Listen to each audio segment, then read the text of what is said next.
Oriente-se, nós estamos falando sobre a maternidade, sobre essa transição. Eu queria agora destacar um pouquinho essa transição, né?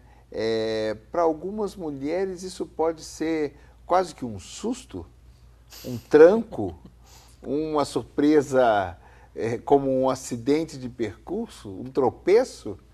Como é que para você passa, Débora, principalmente nas mulheres que você atende, essa transição que, poxa, leva um tempo, né?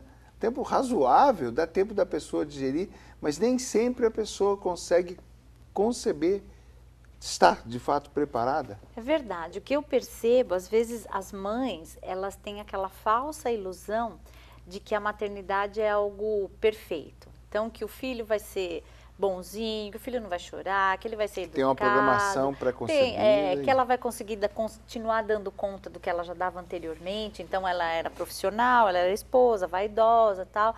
E vem só um filho a mais. O que é isso? Mas muda muito. E aí, quando ela se vê passando noites em claro, o filho tem, sei lá, dor de barriga, que é o básico, né? Chora a madrugada inteira, tem cólica. Ela, outro dia, ela se olha no espelho, se vê acabada para ter que trabalhar. E tem que ir trabalhar, e tem que ser esposa, e tem que estar ali, tem que fazer tudo. A frustração é muito grande.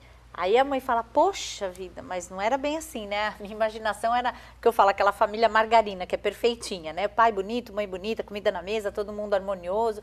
Isso é utopia, não existe isso. Então, aí vem essa frustração. A frustração, então, ela pode, algumas mães podem chegar a achar que o culpado é o filho? Sim, sim. Eu já vi mães... É muito comum isso. É muito comum.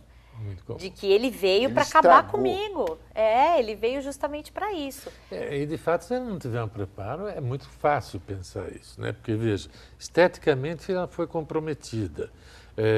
A rotina dela foi totalmente turbulenta daqui para frente. A ascensão profissional, muitas vezes, houve um atraso na ascensão profissional. E ela virou uma outra pessoa. Se ela pudesse ficar até mais tarde no barzinho à noite, no sábado, não pode mais, né? Então ela pode adiar-se as datas todas. O meu plano para fazer, bom, ficou para o ano que vem. Ficou Minha viagem ficou para... Então, realmente, algumas pessoas, claro que evidentemente foge um pouco da fisiologia normal, acaba atribuindo o estado de angústia e eventual infelicidade à criança que nasceu. Aliás, é uma tendência natural da gente, sempre, se a gente não se policiar, atribuir a alguém ou a alguma coisa o nosso insucesso, muitas vezes, né? É muito comum na psiquiatria falar, escuta, você é nervoso?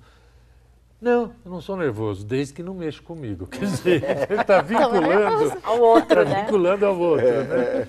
Então, eu poderia falar, não, nem que mexa, mesmo que mexa comigo, não sou. Eu não sou, né? Esse não é mesmo. Agora, atribuir ao filho é muito comum, mas a vida dá muitas voltas, né? No futuro eu tenho ouvido a história ao contrário, o filho atribuindo aos pais também todas as mazelas do insucesso dele. E o que acontece muitas vezes é que eu vejo assim, as mães, elas esperam nesse momento uma retribuição que no primeiro ano de vida do bebê não tem. É tempo todo é doação. Você como mãe se doa.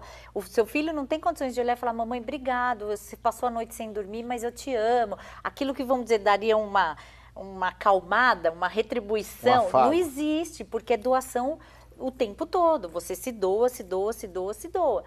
E aí, às vezes, a mãe até passa por essa fase, o filho cresce um pouquinho e tal. Quando ela acha que está se estruturando, vem o segundo filho. E eu sempre falo, o segundo filho muda muito mais. Não é, é o segundo, eu já estou nesse embalo, eu sigo em frente. Não, o segundo filho muda muito a vida da mãe, esse contexto, de repente... Piora? Não é que piora, porque de repente ela está engrenando de novo na carreira profissional, ela emagreceu o que ela queria emagrecer. Eu quis perguntar piada de propósito. Ela está fazendo todo um planejamento... Que bom, estou começando a retomar tudo, ai que alívio. Ela está dormindo a noite toda, ela está passando a noite toda dormindo. Eu acho que o dormir pega muito, porque a minha segunda filha, ela não dormia, ela tinha refluxo, então era uma loucura eu tive que parar de trabalhar por 2 anos para poder me reestruturar e cuidar dela. Então, quando ela tá assim, ufa, agora eu já tô saindo de fazer regime.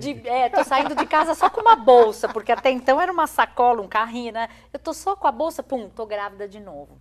E começa tudo de novo e o segundo filho chega. Então, é complicado. Então, por isso que a doação, eu acho que o sinônimo da mãe é assim, esse primeiro momento é um momento de se doar.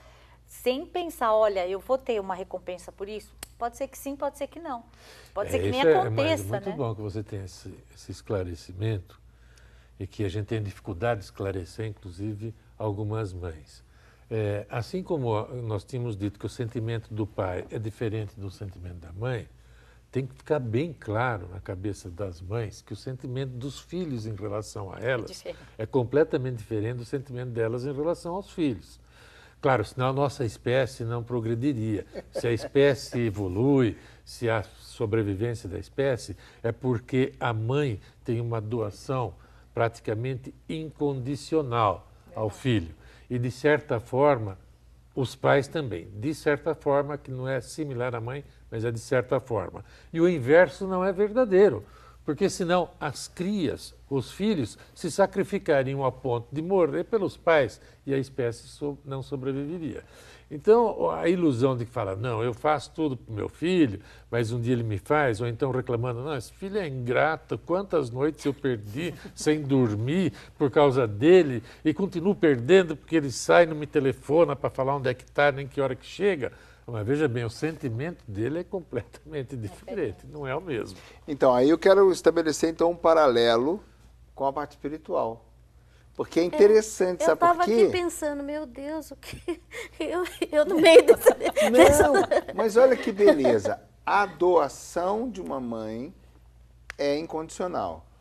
E, de fato, se uma pessoa for se consagrar, ela se separa da vida comum para estar totalmente para aquela meta.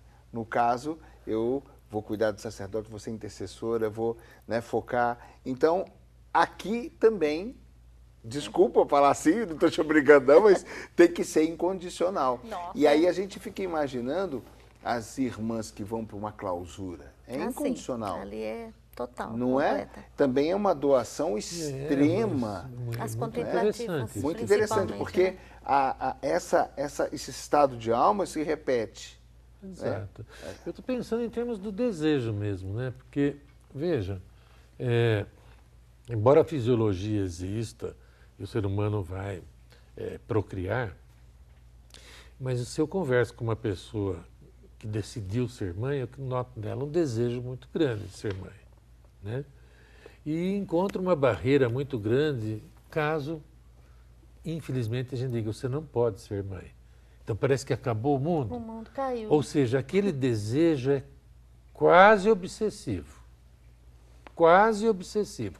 Vou ser mãe a qualquer custo. Quase isso, gente. Acompanhe meu raciocínio. Agora, a partir do momento que você fala, eu abro mão. Eu abro mão do desejo. Que legal, né? Eu abro mão. Eu não preciso ser mãe para me sentir uma pessoa feliz. É verdade. Eu acho que é uma postura muito difícil, elogiável, e eu acho que a gente tem que pensar um pouco mais a respeito disso. Tá vendo? De abrir mão do desejo. Por que custa tão caro? Custa caro. E eu estava pensando aqui também, a partir dos nossos amigos aqui, de tudo que foi falado, que eu ainda moro com a minha mãe, né? Eu não sou mãe, mas sou filha. E outro dia, capaz de eu me emocionar aqui, porque não é muito difícil eu me emocionar, né? Mamãe me abraçou e disse assim, minha mãezinha, porque agora eu tomo conta dela. É verdade. Não é verdade? Lindo. Então eu fiquei tão assim, falei, mãe, que a senhora falou? Você é minha filha, mas é minha mãe, você cuida de mim. Então, eu estava pensando tudo que o senhor falou, eu vejo também como uma graça ter podido estar com a minha mãe, né? Sim. Essa oportunidade de também cuidar do meu nenê, que vai fazer 84 anos. Ai, que lindo. É interessante. Né? E aquilo Eu da tenho um troca, nenê desse né, em que eu casa. falo, o filho não olha para você e fala obrigado por você ter se sacrificado à noite e tal, mas a sua mãe fala, né? Não é? Exato, isso é uma ouvir inversão. isso. Eu tava Olha que vendo delícia isso. ouvir. Mas não é tudo as mil maravilhas também. Não é Claro. um mar de rosa. Só A para gente descontrair, tem você falou isso aí. as gerações, né? O filho não fala obrigado por... Como é que Obrigada, mãe, pelas noites em claro que E você nas passou. horas das brigas, só para descontrair aqui no ambiente, né? Existia sempre aquele filho que falava, olha mãe, você tem que fazer porque, afinal das contas, eu não pedi para nascer. E eu, como psiquiatra, ensinava as mães a retrucarem. Mas eu também não pedi para nascer justo você. Nossa! Poderia ter sido uma pessoa melhor. Boa resposta. É verdade. Entendeu? Então tem que ter uma tolerância recíproca. Com certeza. Mas essa riqueza, doutor, é lindo, né, na pessoa humana, porque em tudo você tira a possibilidade de vida e de abrir um horizonte novo e avançar por um caminho que nem você imaginava e talvez nem as pessoas ao seu redor imaginavam e ser feliz. Claro, as possibilidades são imensas. A gente não deve nunca deixar se influenciar tão pesadamente pelo sistema que tem a fórmula mágica da felicidade, porque ela é muito limitante. Então, a gente pode realmente ser feliz na maternidade, mas também não se exclui a possibilidade de ser feliz sem a maternidade. Eu acho que é muito interessante, tem até um ditado muito bacaninha, que eu gosto de citar ditado de vez em quando, isso é coisa de gente velha, que fala o seguinte... Mas é tão bom. Experiência. Não faz mal que você seja pessimista com relação à situação atual, se você for otimista em relação às condições de agir.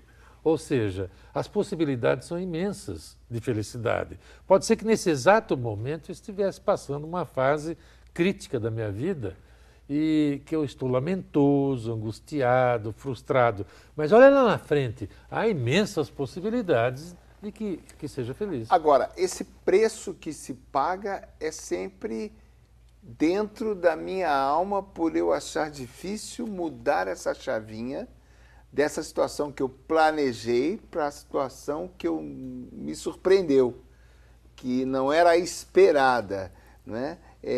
Às vezes para outras pessoas, mas você está sofrendo por causa disso? Né? Parece tão leve, mas para cada um tem um peso diferente. Né? Eu questionava muito assim, por que comigo? Por que eu sempre quis ser mãe? Eu casei muito nova, casei com 19 anos e já queria ficar grávida no dia seguinte, se eu pudesse. E aí não aconteceu, aconteceram os 2 abortos, e eu me perguntava muito, mas por que comigo? O que eu fiz para merecer isso? A ponto de não chegar, como o doutor falou, olha, eu vou ser mãe a qualquer custo. Não, tanto que depois do 2º aborto eu falei, chega de sofrer, chega de procurar exame, de procurar médico, chega, acabou, eu já entendi a mensagem, não é para ter filho, não é para ter filho. E fomos vivendo um ano aí nessa percepção de sem filhos, como que vai conduzir a vida, já tínhamos 7 anos de casados e tal. E aconteceu. Um belo dia o telefone tocou, olha, o menino tá aí, vai nascer daqui uma semana. Praticamente teve que voltar para trás para o sentimento então, anterior. E era uma época, assim, que foi justamente numa época que a questão da AIDS estava muito grande. Todo mundo falava assim, muito da AIDS. Ele nasceu em 86, então era muita coisa da AIDS. E quando eu cogitei isso, todo mundo falava, você é louca, não vai pegar um menino aí com AIDS e já pensou como vai ser comentava mesmo. a sua vida. Todo mundo morria de medo. Né? A AIDS, não sei o quê. E a minha preocupação não era essa. Eu até cheguei a comentar com o médico, mas e aí? Ele falou, e aí que não dá. Ele falou, nos primeiros 5 anos de vida a gente não vai, de repente, dar um falso positivo aí, não mexe nisso, né? Faz um questionamento da vida da mãe, se tá tudo bem e tal. E foram tantas decisões em uma semana, e foi num momento da minha vida que, se eu, assim, vamos planejar, eu jamais teria um filho. Nós estávamos numa condição financeira que meu marido brinca que não era condição financeira. Eu tinha vendido todos os meus móveis da sala para a gerente da loja que eu trabalhava, porque eu não tinha dinheiro para pôr comida em casa. Eu não tinha sala, eu tinha uma cama, uma mesa, 2 banquinhos, uma geladeira e um fogão. Quer dizer, isso é uma casa para você receber um nenê? Não tinha berço, não tinha dinheiro. Eu contava o que sobrava do salário, pagava aluguel, pagava isso, sobrava X, às vezes nem tinha para comer. E é uma casa para receber um nenê? Mas aí, bem que você falou, o plano de Deus... Eu acho que eu que vou me emocionar. O plano de Deus é muito superior a tudo isso. Sim. Então, e ele proveu tudo. proveu saúde, proveu filho, proveu casal, não precisava ter mesa, precisava ter amor, não precisava ter berço, precisava ter colo. E aí tem um filho lindo de 25 anos. Ah, desculpa. Ô, doutor, Ela chora, eu choro. não, eu também estou chorando. E o doutor também isso aqui Eu é sou muito difícil daqui a emotivo, pouco, hein? muito emotivo. Doutor Geraldo, e o que faz a diferença? Só a decisão? Só o querer? Mas às vezes você compra uma briga que você não sabe o tamanho que ela tem. Não, eu acho que não, acho que tem muito mais coisa envolvida. Eu acho que tem muita coisa intuitiva envolvida. Intuitivo. Né? A intuição nos conduz. Aliás, o Galileu, naquela época, achava que a intuição era também um método de conhecimento. Né? Era a intuição. E estava ouvindo você falar e se emocionar. Realmente é esse X da questão, esse a mais. Por quê? Porque racionalmente você não tem razões para se emocionar e lacrimejar, já que está tudo tão bem e seu filho é lindo como você falou. Aqui, ninguém teria. É uma coisa que ultrapassa o racional. É uma questão intuitiva, emocional, cada um dá um nome, espiritual, como queira chamar. Mas é alguma coisa que não é palpável. Não é palpável, não é dedutível. E todas as vezes que se escapa disso, desse sentimento sublime, desse sentimento profundo, desse sentimento lá de dentro, do fundo da alma mesmo, corre o risco de um sofrimento maior. Vou explicar a experiência da própria profissão. É quando quando se nutre uma expectativa sobre o filho. E aquela expectativa passa a ser perseguida e exigida com muita tenacidade. Ok. E aquela expectativa nem sempre se realiza. Quer dizer, eu posso ter uma decisão, eu posso ter uma intuição a respeito de... Agora, o que eu não posso é forçar que seja dentro do que eu... Que daí fugiu daquele sentimento. Por exemplo, eu quero ter não quero ter um filho, quero ter um jogador de futebol que fique igual o Neymar. Quer dizer, ou então, hoje em dia é muito comum, né, a própria orientação sexual. Né?